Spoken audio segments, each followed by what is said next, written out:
یعنی یسوع المسیح کے والدین ہر سال عید فصح پر یروشلم جایا کرتے تھے، اور جب خداوند یسوع مسیح 12 برس کا ہو گیا تو عید کے دستور کے مطابق وہ یروشلم کو گئے۔ اور پھر لکھا کہ خداوند یسوع مسیح ہیکل میں رہ گیا، اور حضرت یوسف اور مقدسہ مریم جب گھر واپس آ رہے تھے ناصرت کی طرف تو ان کو راستے میں معلوم ہوا کہ یسوع ہمارے ساتھ نہیں ہے، وہ کھو گیا ہے۔ اور اس کے والدین کی بابت لکھا کہ وہ فکر مند تھے، پریشان تھے، اور مقدسہ مریم خاص طور پہ بہت زیادہ پریشان تھی، اور جب واپس ڈھونڈتے ہوئے ہیکل میں اس کے پاس گئی تو اس نے دیکھا، لکھا ہے کہ 3 روز تک وہ اسے ڈھونڈتے رہے، 3 روز تک۔ اور کہاں پہ ملا؟ یسوع بچہ ہیکل میں ملا، استادوں کے درمیان، اور لکھا ہے کہ ان سے سوال کرتے ہوئے، ان کے سنتے ہوئے پایا گیا۔ خداوند یسوع مسیح استادوں کی سنتا بھی تھا اور اس کے ساتھ ساتھ ان سے سوال بھی کرتا تھا۔ یہ ساری باتیں ہم پر ظاہر کرتی ہیں کہ کیسے یسوع المسیح قد و قامت میں، حکمت میں بڑھتا گیا، کیسے اس نے نشو و نما پائی، اور اس نشو و نما کے عمل میں اس کے والدین اس کے لیے فکر مند رہتے ہیں۔ یہ ماں باپ کی ذمہ داری ہے۔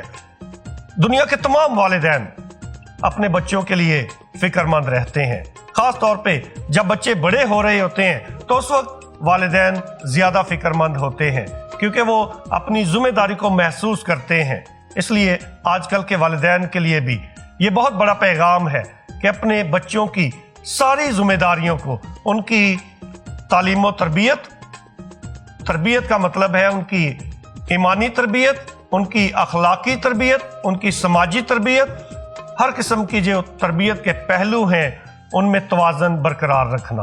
صرف دنیاوی چیزیں مہیا کر دینا اور ان کو ان کے حال پہ چھوڑ دینا یہ کافی نہیں ہے، بلکہ ان کے ساتھ وقت گزارنا اور ان کی نشو و نما پر نگاہ رکھنا یہ ماں باپ کی بہت بڑی ذمہ داری ہے۔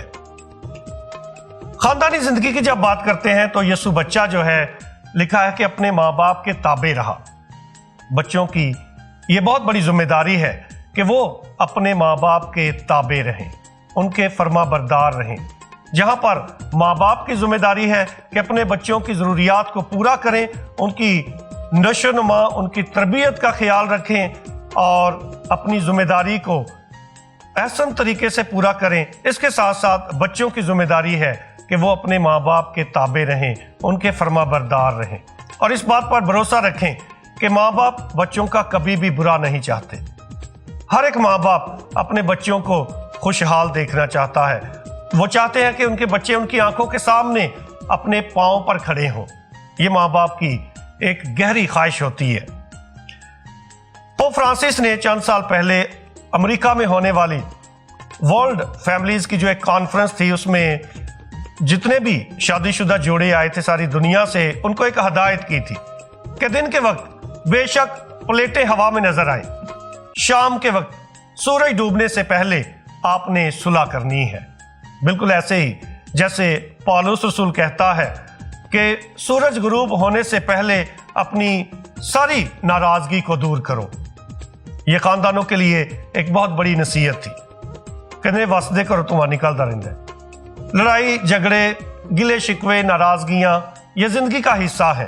اس سے کبھی مایوس نہ ہو، اس سے کبھی پریشان نہ ہو، اور تعلقات کو ختم کرنے تک نوبت نہ پہنچنے دیں، بلکہ صلح کی طرف آئیں، ناراضگی ختم کریں۔ اور جیسے پوپ فرانسس نے کہا، مقدس پالوس رسول کا حوالہ دیتے ہوئے، کہ سورج ڈوبنے سے پہلے صلح کرو، سلامتی قائم کرو۔ یہ مسیحی روحانیت ہے۔ سوال پیدا ہوتا ہے کہ ایک ہی خاندان میں رہتے ہوئے، جہاں پر سارے ممبران جو ہیں خاندان کے ایک ہی مسیح پر ایمان رکھتے ہیں، ایک ہی یسوع کو مانتے ہیں، تو پھر لڑائی جھگڑے ختم کیوں نہیں ہوتے؟ لڑائی جھگڑے ہوتے کیوں ہیں؟ اور اس کا جواب یہ ہے کہ جہاں پر خود غرضی ہے وہاں پر لڑائی جھگڑے ہیں۔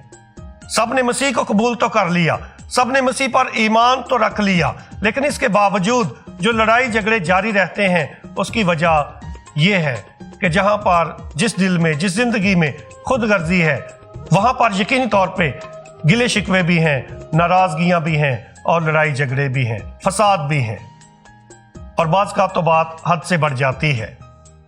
اس لیے آئیے آج جبکہ ہم پاک خاندان کی عید منا رہے ہیں، اپنی خاندانی زندگی سے خود غرضی کو دور کریں، خاص طور پہ اپنے دلوں میں سے، اپنی شخصی زندگی میں سے خود غرضی کو دور کریں، ایک دوسرے کے لیے جینا سیکھیں، دوسروں کی خوشی کو اپنی خوشی سمجھیں، اپنی خوشی کو پہلی ترجیح نہ دیں، دوسرے شخص کی یعنی اپنے شریک حیات کی، اپنے بہن بھائیوں کی خوشی کو پہلی جگہ دیں اپنی زندگی میں، تو دیکھیں کہ آپ کے گھر میں کتنا اعلیٰ پائیدار امن اور سلامتی قائم ہوگی۔ آپ سب کو پاک خاندان کی عید بہت بہت مبارک ہو۔